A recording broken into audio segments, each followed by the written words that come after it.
Hey, it's Eric back here with an update on the status of La Nina. So currently, we're not in a La Nina. In order for that to happen, the 3.4 region here, which is right out there along the equator, this temperature needs to be negative zero point 0.5. Right now we have negative 0.3 on the latest weekly. I'm going to go quickly over here to the ocean analysis page.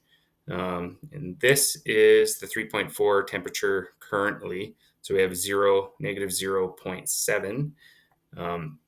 And that's kind of a balance between the Nino 3 and the 3.4. So if we look at the Nino 4, it had a huge warm up over the last 2 weeks, where it went from almost sitting around negative 0.5 and it broke over zero. So that's kind of putting the developing pattern of a La Nina on a little bit of a hold. The Nino 3 is at negative 0.69. So that's staying pretty cool.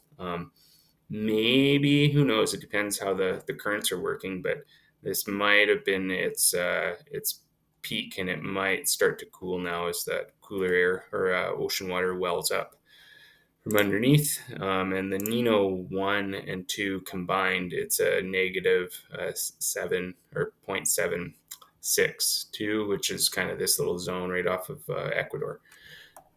So we're back to the Nino PowerPoint presentation here. I'm not going to chat too much about most of this, but I am going to scroll down to the bottom and show a couple reference points here. So yeah, La Nina characterized by negative ONI less than or equal to negative 0.5. And in order for it to be classified as a full-fledged El Nino or La Nina episode, we need 5 consecutive overlapping 3-month seasons. So I'll explain what that is down here.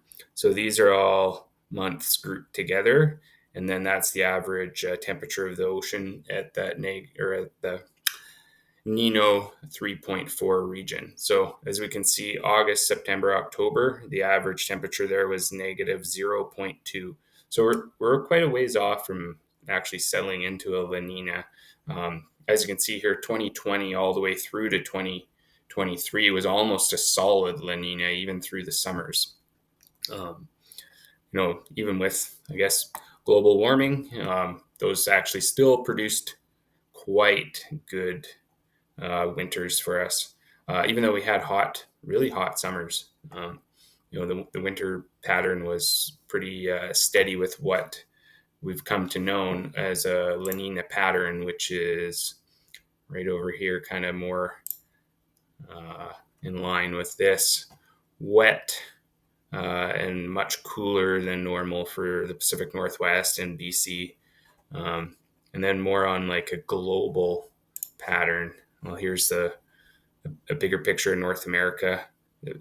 Normally in a La Nina, that the polar jet's going to dive down a little bit further south, leaving the middle of North America susceptible to lots more cold Arctic outbreaks. But be interesting to see what a really weak La Nina might do.